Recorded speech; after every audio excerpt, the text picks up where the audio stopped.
Younger generations have expressed interest in pursuing a career as a YouTuber or social media influencer. New programs are now teaching kids those skill sets needed to become online content creators, and they are increasingly popular. Let's bring in Angèle Christin, an associate professor of communication at Stanford University. So, what explains the emergence of these young content creators? Well, if you think about it, the content creator industry is now worth more than $250 billion. This is an industry where it seems that you can make massive profits in a short amount of time. And so it's not a surprise that, given that it seems possible for anyone to become a content creator, a lot of kids and a lot of families are thinking about careers in the content creation industry. So how much money are we talking about for someone who's, pretty good? Maybe not a top tier content creator, but someone who's, reasonable. Yeah, so that's really interesting. Over the past 4 years, I've been doing hundreds of interviews with content creators, and it varies a lot, right? So most of the creators I talk to make enough to make about perhaps 30,000 per year. Usually they keep a daytime job just because it's not quite enough to go full time, but most of them are looking to become full-time content creators. Now, of course, it's a winner take all economy. And so if you become big, you can end up being a massive celebrity and make billions of dollars.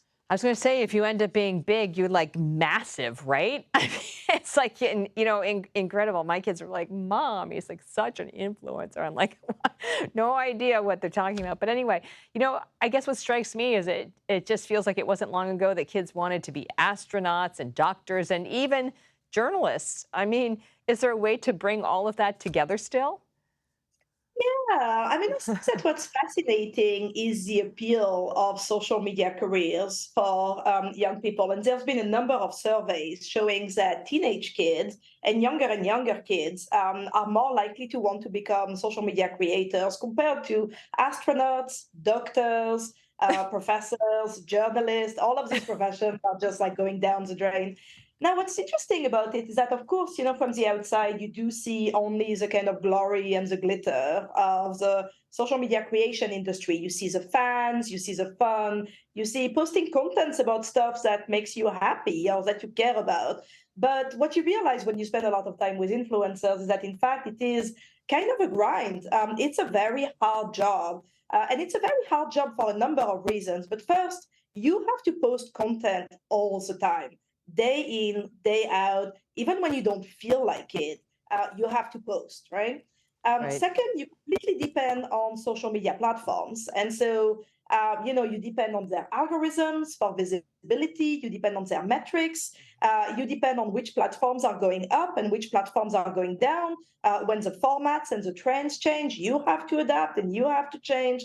So there is that. And finally, you are out there being a public figure, often without the kind of structure to protect you, right? So structures that Right. typically celebrities have in place. And so that means that you receive a lot of harassment, a lot of hate mail, some death threats, a lot of bullying, a lot of criticism. And that also shapes kind of your identity and your mental health.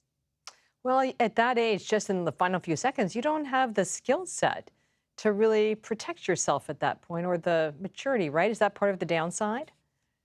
Yeah, I mean, I think that, so on the one hand, kids have always been attracted to artistic careers, music. You think of child musicians or actors, Shirley Temple. So it's not really a surprise that content creation is the next big thing going that needing, because this is kind of what's exploding. At the same time, I do think that it raises a lot of questions for parents and adults, for example, agents and managers, about how to do this responsibly, protecting the kids when needed, and making sure that all the structure is in place to protect them, both financially, Right. legally, and in many cases for their mental and physical health. Well, that's a whole nother conversation, and we're going to have it here on the streaming network. Angel Christian, thank you. Thank you so much.